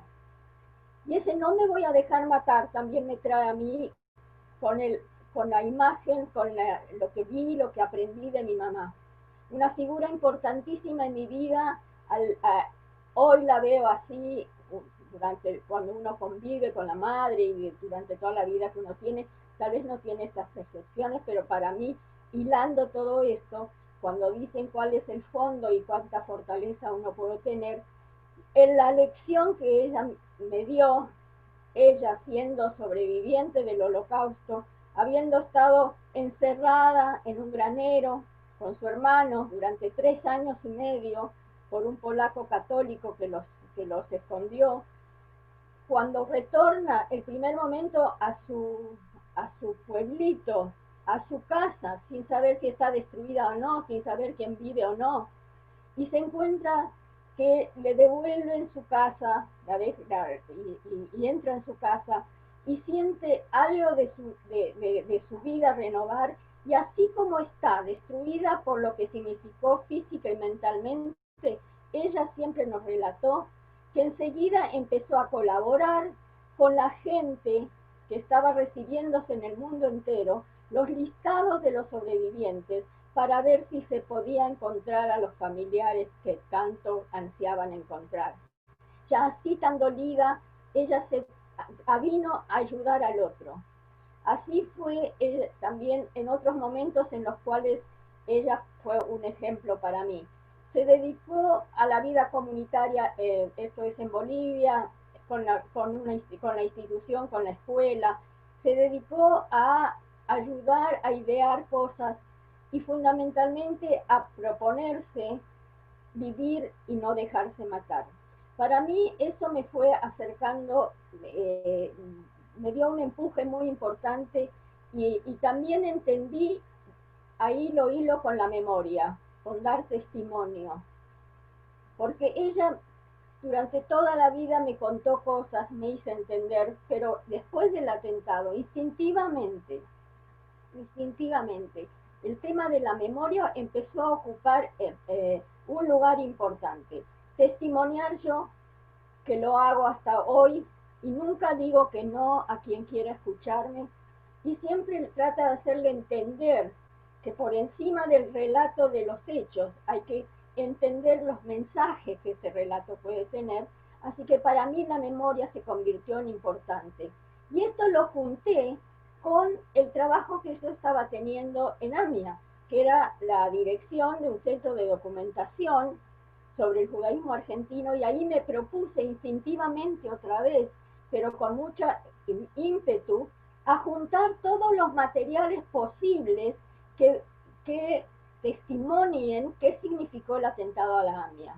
Los periódicos, los diarios, las entrevistas, los dibujitos que mandaban los chicos de los colegios y nos llegaban, los ofrecimientos de ayuda, todo aquello que con el tiempo, por supuesto, fue increciendo, todas aquellas obras de arte, todas aquellas teatros, todas aquellas expresiones, guardarlas y tenerlas para que el momento de que esto pueda pensarse en pasar del olvido, no pase al olvido. Así que ahí yo tomo otra cosa que tiene que ver con la memoria, y que significó para mí un aliciente importantísimo de dónde pararme yo. Por eso también lo uno con lo que se entiende hoy de resiliencia, insisto, término que no conocía hasta hace poco, pero voy hilando esto, es pararme en un propósito que iba a servir no solo a mí, sino que a la comprensión, y lamentablemente 26 años sin justicia nos hace una y otra vez valorar todos esos objetos, todos esos libros, reflexiones, videos, exposiciones o lo que sea, todo ese material para entender por qué 26 años después tenemos que seguir reclamando justicia por lo terrible del atentado a la AMIA. Y entonces estas postas, digamos, en las que me fui parando, fueron también sumando otro objetivo, porque veía que venían muchísimos jóvenes al Centro Marturco en las escuelas, en los colegios, digamos, el estudio y el momento de los aniversarios del atentado es obligatoria en todas las escuelas, entonces se acercaban al centro, y lo siguen haciendo, muchísimos jóvenes que venían a mirar los materiales que por suerte estaban, que querían ver qué dijo el diario ese día, y por suerte estaba ese diario, y la foto, y los testimonios, y los libros, que son muchísimos, pero también entendí que más allá de ese relato que me venían a interrogar, como se llama, entrevistar, había algo más que yo les quería decir. Y les quería hacer poner la atención en aquello que, ¿dónde empieza el odio? ¿Cómo es que una persona puede agarrar y retirar una camioneta, sabe que es llena de explosivos, manejarla, incrustarse en un edificio, no importarle a quién va a matar? Va a destruir un edificio de la comunidad judía, va a atentar contra la comunidad judía, contra la sociedad argentina, contra todos los vecinos, y no le importó dónde empezó eso. Y entonces con estos jóvenes tengo muchísimas oportunidades y sé que tengo una manera de llegar a ellos porque me invitan y razono y les digo que el odio no empieza manejando la van esa llena de dinamita. El odio empieza en algún momento porque se lo enseñaron, porque no le advirtieron que el odio no sirve para convivir, porque no le enseñaron suficiente de que hay que respetar la vida del otro, porque les enseñaron que la vida del otro no hay que respetarla porque es algo diferente a nosotros. Entonces, una y otra vez trabajo con estos jóvenes, haciéndoles entender que más allá de hacer la presentación en su colegio, les digo también que depende de cada uno de nosotros el seguir teniendo la memoria, reclamando justicia y también haciendo cosas para que esa escalada del odio, esa escalada del terrorismo, esa escalada de la violencia no empiece. Porque les digo que por ejemplo, ellos si van a tener que exponer el trabajo que vienen haciendo a sus compañeros del colegio, ya están haciendo algo desde el lugar de ellos. Están contando a otros para que también recuerden, para que también entiendan por qué el odio y la violencia no es convivible en una sociedad. Entonces esto les hago entender, diciéndoles de que depende de cada uno el lugar en el cual se pone, para poder hacer cosas que el odio no crezca. El bullying, los chistes groseros que molestan y duelen, todo eso es una cadena que puede ir entrillendo. Esas declaraciones, las grietas, hablamos mucho ahora, es aquello que genera esta posibilidad de crecimiento, pero del odio, pero depende de cada uno. Y pararme en estos lugares, ahora que hace unos años me entrevistaron y me explicaron el tema de la resiliencia, y estoy leyendo, me doy cuenta que soy resiliente. Me doy cuenta que aprendí a sentir que hago algo por el otro. Me doy cuenta que eso a mí me hace bien. Me doy cuenta que me hace bien y me compromete a seguir diciéndolo, actuándolo para mí, para los que están conmigo y para otros, especialmente jóvenes.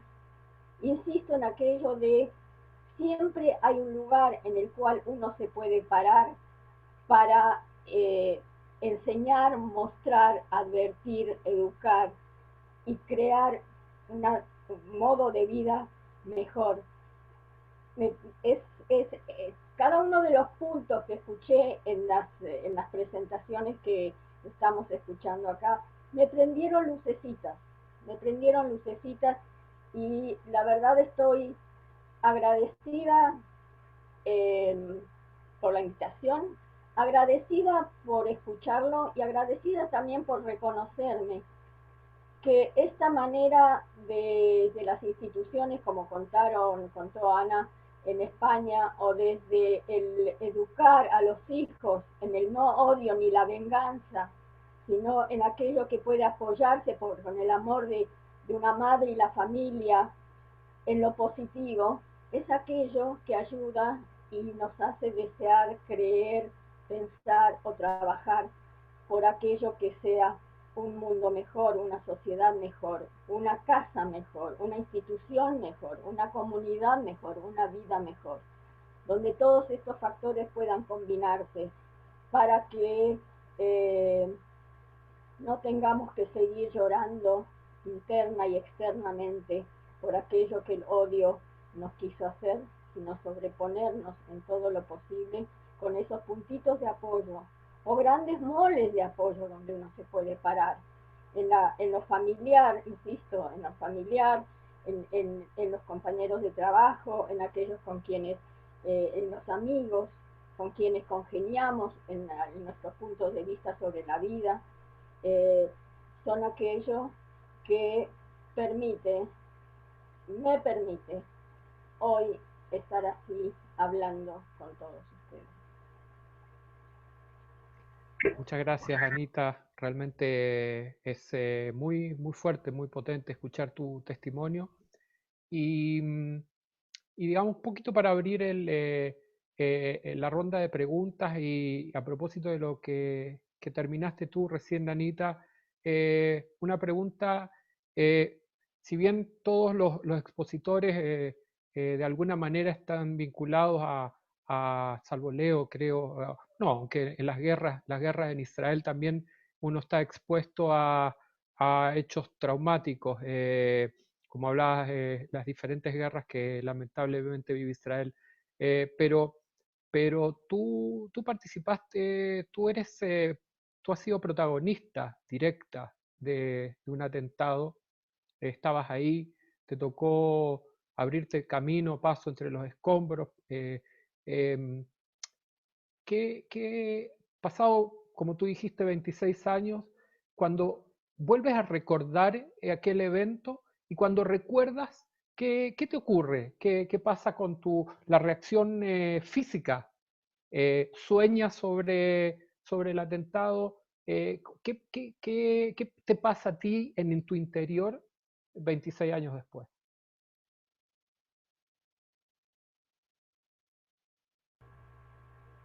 Bueno, la verdad es que cuando yo estoy contando esto, no estoy contando, trayendo a mi boca palabras, ni el recuerdo, estoy viviendo de vuelta esos momentos. Siento ese no saber qué es, siento el polvillo respirando, siento esa angustia por no encontrar una salida, porque en los primeros momentos no sabíamos qué hacer. Siento todo eso. Siento también esa salida a la luz, a la salida a poder respirar, la salida de encontrarme ahí sentada entre las que han salido antes, a una jovencita con una bebita en brazos amamantando, como algo que me alentó. No lo descifré así en ese momento, pero fue tomando en mi cabeza un punto de apoyo para la vida. Lo pensé, los recuerdos están ahí, es la vida que en mi vida que me sucedió esto. Y uno convive con esto, no lo puedo olvidar, por supuesto, no vivo en la congoja permanente, si bien sufrí mucho y hasta el día de hoy lloro por Mirta y por todas las otras personas a las cuales conocía y por todas las otras personas a las que no conocía. Cuando se habla tanto de ese nene Sebastián Barreiros, solo 5 o 6 añitos, cuando hablan otras familias, cuando miro a los ojos a los familiares, cuando me encuentro con ellos, veo que están sufriendo como si fuera el primer momento y a ese primer momento vuelvo yo. Pero también sé que que no invade toda mi vida. También sé que no me paraliza en estremecimiento. Es sí aquello que me asusta cuando escucho algo que explota, no es el término, que suena muy fuerte en la calle. No puedo, me impacto mucho cuando veo cuando están están en un edificio bajándolo para construir otro, esos escombros. Son recuerdos. Por supuesto, cuando llego a AMIA, pienso, estoy entrando en AMIA, estoy entrando en un lugar donde hay que entrar con seguridad, pero tampoco es aquello que me invalida. Entonces, por eso creo que esos puntos de apoyo con, con la familia, con mis nietos, mis hijos, mi marido, los amigos, insisto mucho en eso. Entonces, esos son recuerdos, son sentimientos, es encontrarse con otras sobrevivientes y tener el código ya ahí cuando uno recuerda y trae a la memoria, pero también recuerda momentos donde hicimos terapia juntas. Y esa terapia era muy buena, porque hablabas con alguien que le pasó lo mismo. Y de los que pudieron sobreponerse, y uno es ejemplo para el otro. Para mí, un ejemplo, Tamara Sher, por ejemplo, que también siguió trabajando en AMIA, como seguí yo. También al día siguiente ya estaba ella, también como estaba yo durante todos los años y todos esos días, horas y los años siguientes trabajando en la institución, porque había un compromiso para mí con algo que creo que ya lo dije, no me iba a dejar matar, no me iba a dejar que interrumpiese mi profesión, mi creatividad, mi deseo de colaborar con lo que es el conocimiento sobre la presencia de los judíos en la Argentina o mejorar el trabajo que las comunidades del interior venían realizando, o hasta el día de hoy produciendo cosas para aquellos que quieren saber y todos los materiales como importantes para los aniversarios. La vida misma, en definitiva, Anita. Realmente es digno de admirarte e imitarte, la verdad. Así que, de verdad, muchas gracias, Anita, por tu testimonio. Antes de seguir avanzando, quería, a propósito de lo que dijo Anita, de los familiares, queríamos saludar muy especialmente a los familiares y sobrevivientes de distintos atentados que están aquí presentes. Sabemos, nos imaginamos lo difícil que es escuchar estas cosas, así que les damos un fuerte abrazo a la distancia. Y ahora para pasar a las preguntas de la gente, de la gente que nos ha estado escuchando, quiero preguntar, yo creo que es fundamentalmente dirigida a Leo esta pregunta, que viene desde Mario Burlé. Mario es, aprovecho a contarles que él es concejal de la Municipalidad de Coquimbo aquí en Chile y un gran amigo. Una pregunta muy técnica, dice, los chicos con diagnóstico autista o TEA, con la cuarentena de la pandemia, han tenido que suspender sus rutinas. ¿Cuál ha sido, lo cual cree que es muy dañino? ¿Cómo se enfrenta este problema? Es una pregunta que es muy específica porque está relacionada con un grupo de niños que lo que más necesita es ese orden y esa rutina que es parte del mundo que ellos conocen. Y todo lo que sea salir de esa rutina genera mucha ansiedad, mucha angustia, y chicos con síntomas autistas pueden reaccionar también con mucha agresión frente a esos cambios. Creo que lo más importante es mantener una rutina diaria y lo más parecido posible a lo que tenían antes, como es encontrarse con gente, si es posible, no sé si se pueden encontrarse con otra gente o verse, pero mantener una nueva rutina dentro de su casa. Y como hablamos, la contención, eso es, ahora ya no son los maestros, sino que son la familia, los padres, la contención y el entender que también los padres necesitan contención, tanto sea de otros padres como de familiares que puedan estar junto con ellos en esa situación. Muchas gracias, Leo. Una pregunta para Ana Díaz Delgado. Luciana Martínez pregunta, ¿qué opina usted sobre la posible sanción de una convención internacional que regule los derechos de las víctimas del terrorismo internacional? ¿Le parece que sería un aporte para resguardar los derechos de estas víctimas? ¿Conoce acciones y asociaciones tendientes a obtener sanciones en una convención que regule los derechos de estas víctimas? Perdón, pero el término sanción aquí no lo entiendo bien. No sé a qué se refiere. Que son acciones que se exijan a un comité internacional sobre el terrorismo. No entendí la pregunta. ¿A qué se refiere con sanciones? Si hay algo que regule dentro del derecho de las víctimas una posible sanción de una convención internacional que regule los derechos de las víctimas, algún tipo de ayuda o algún tipo a nivel internacional, si es que existe algo en ese sentido. Bueno, no es mi campo el del derecho internacional, pero sí es verdad que quiero entender qué se refiere con sanciones, porque una sanción conlleva un castigo. Entonces es un poco contrasentido decir una sanción o un derecho.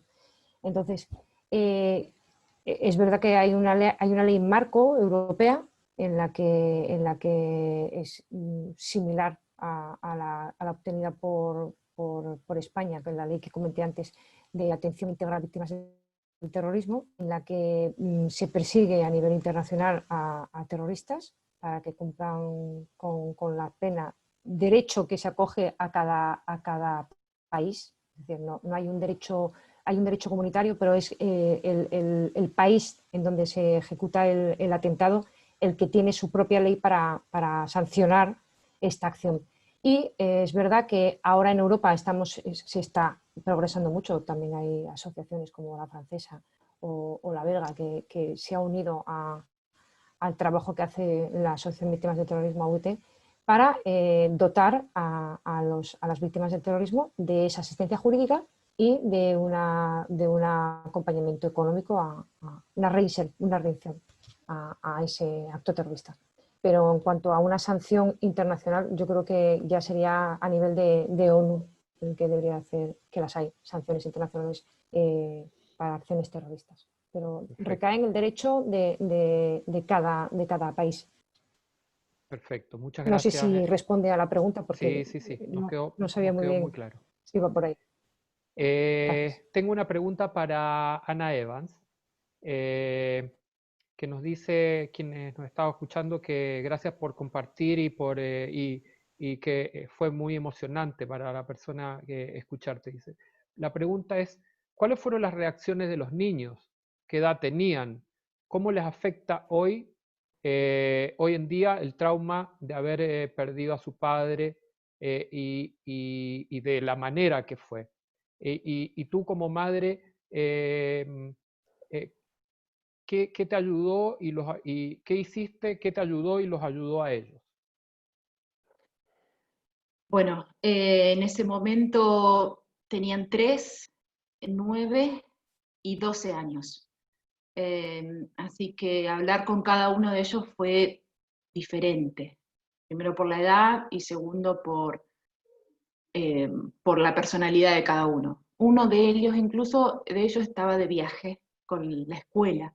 Así que lo primero que me surgió fue pedir a la escuela intentar aislar un poco de las noticias que corrían demasiado rápido, porque quería ser yo quien le dé la noticia a él y no que se entere por la televisión o por un mensaje o de otra forma. Así que ahí procuramos, la escuela acompañó de una manera maravillosa, me sentí muy contenida. Y con mi hija del medio, que tenía 9, yo me asesoré también y era darle la información precisa, sin posibilidad de duda alguna, y lo más breve posible, lo justo y necesario, que a medida que ellos pudieran procesar o querer saber, me iban a preguntar.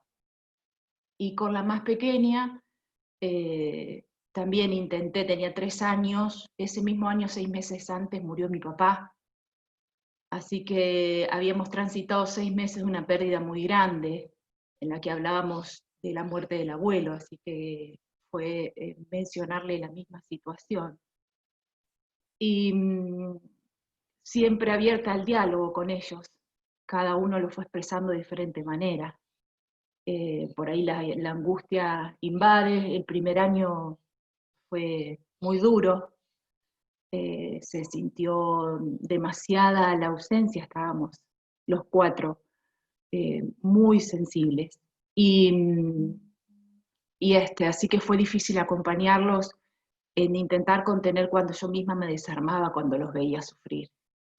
Así que abrazarnos y brindarnos amor y rodearnos de gente que nos ayudó y nos contuvo mucho, incluso al día de hoy seguimos acompañados con mucho amor. Siempre fueron mi prioridad. Mi hijo de 12, cuando yo le di la noticia, él hizo así, y así quedó, 1 año más o menos. No era un niño de hablar mucho, así que esto lo llevó a hablar menos. Y parte del escrito que yo compartí fue de una conversación con él, ¿no? Él estaba preocupado por algunas imágenes que había visto. Así que yo los acompaño con mucho amor, siempre abriendo al diálogo y respondiendo las preguntas que ellos van haciendo. Pero incluso es lo mismo que yo utilicé para entenderlo. A medida que fueron pasando los meses, yo también fui haciendo preguntas de la mecánica o de cómo pasó, cómo fue su deceso, si sufrió. Yo lo fui procesando y lo fui preguntando a medida que lo podía ir, o que me sentía capaz de escuchar lo que me iban a responder. Así que desde ese lugar, siempre abriendo el diálogo, dispuesta a lo que ellos quieran saber, y luchando también con toda una cuestión, en este caso con el ataque en otro país, y bueno, tenemos un juicio de por medio, así que también hablo con ellos de eso, de la justicia, de seguir adelante, de honrar esta familia, de lo que su papá quería para ellos, de lo que su papá soñaba para ellos, de repasar historias, de tenerlo siempre presente, de celebrar la vida, de recordarlo con amor, de pensar lo que a él le gustaba, de plantar un árbol para el Día del Padre, de una mascota que traje a casa para el día de su cumpleaños. Siempre presente, siempre nos Recordar y hablar. Exacto. Recordar y hablar, honrarlo. Muchas gracias, Ana. Una pregunta para Leo, de Karina Stiberman. En función de la relación pensamiento-emoción, comportamiento, ¿cómo cree que las comunidades podemos trabajar para disminuir los pensamientos desadaptativos después de todos estos meses de encierro, incertidumbre y miedos para muchos? Excelente pregunta. Para que todos puedan entender cuál es la base de esta pregunta, es que en todo momento nuestros pensamientos influyen en nuestras emociones y las emociones son las que guían a nuestro comportamiento. Y es por eso que el poder regular cuáles son los pensamientos que tenemos es tan importante, porque es lo que va a regular nuestras emociones y en definitiva nuestro comportamiento, nuestra conducta. Lo que quiero recalcar es que nosotros tenemos cierto tipo de control sobre los pensamientos que pensamos. A pesar de que no tengamos control sobre el pensamiento que aparece, como por ejemplo, esta pandemia no se termina nunca más, lo que sí podemos hacer es ponerle un signo de interrogación a ese pensamiento y contestar la pregunta. O sea, no se termina nunca más. Y en realidad, cuando vemos ese pensamiento como una pregunta y no como una aseveración, podemos decir, no, en algún momento se va a terminar, no sabemos bien cuándo, pero cada día estamos más cerca de ese día. Otra forma de manejar el pensamiento es dirigirlo, por ejemplo, a qué es lo que podemos hacer con estas 24 horas que tengo en este día. ¿Cómo puedo utilizar estas 24 horas de la forma más efectiva? ¿Qué es lo que puedo hacer? Eso sí tengo en mi control. O sea, el miedo que viene, que no termina nunca, no está bajo mi control, pero el poder cambiar ese pensamiento por otro más adaptivo, sí lo puedo hacer.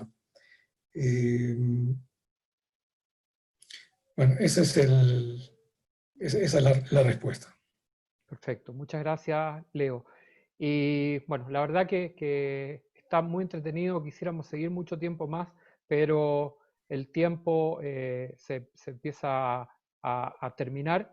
Y la última pregunta, Leo,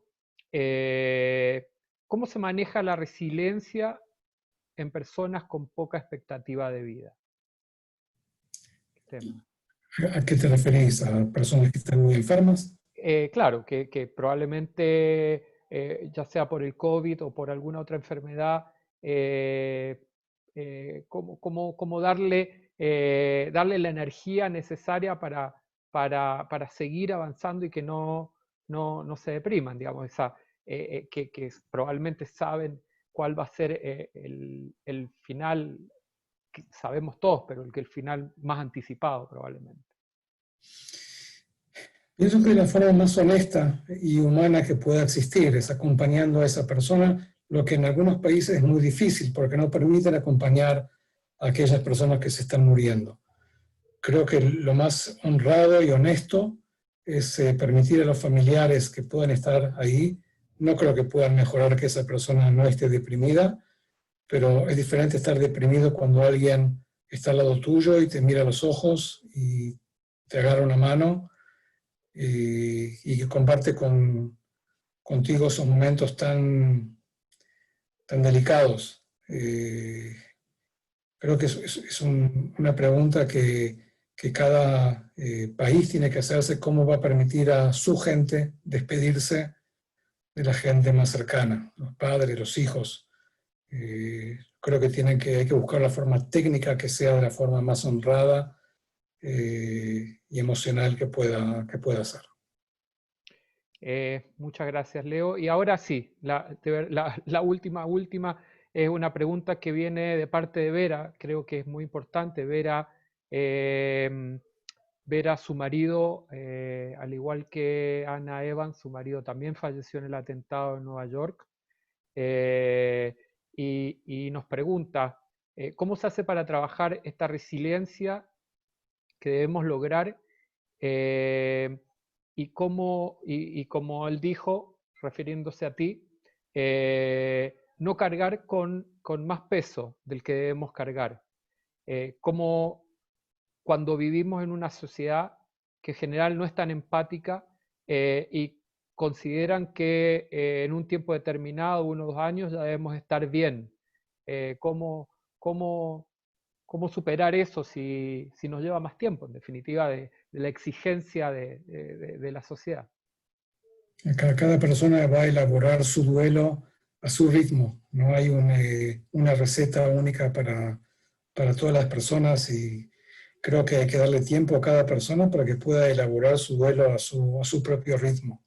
Pero con respecto al peso, muchas veces el peso no es puesto sobre nuestros hombros por gente externa, sino que muchas veces nos ponemos nosotros ese peso sobre nosotros. Por ejemplo, el tema de la culpa. Uno de los factores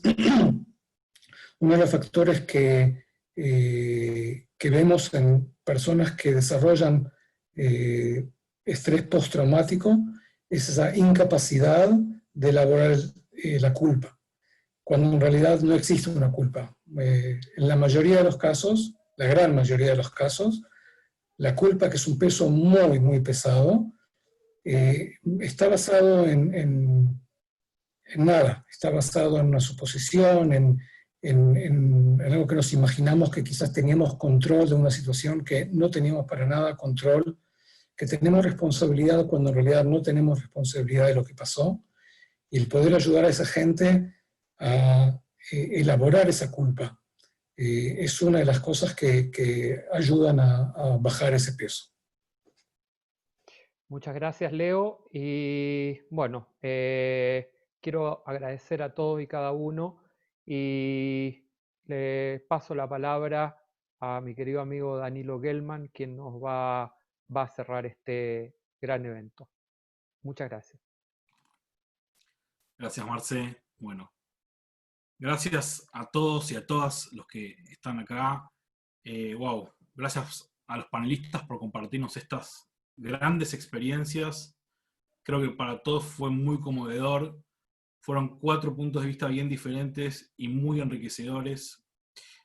Agradecemos las palabras de apoyo de los asistentes a esta conferencia, que le dieron a nuestros panelistas a través de la plataforma, que fueron muchas. Sabemos que quedaron muchísimas preguntas sin responder, pero el tiempo apremia. Intentaremos transmitirles estas preguntas a los panelistas y veremos cómo seguimos. De nuevo, muchas gracias a todos los que se quedaron hasta este momento. Esperemos les haya resultado interesante y enriquecedor. En nombre del Congreso Judío Latinoamericano les quiero agradecer de nuevo a los panelistas, Ana Díaz Delgado, Ana Evans, Anita Weinstein, o las 3 Anas, Leo Wolmer, y también a Marcelo Isaacson por estas excelentes exposiciones, y Marcelo por la moderación.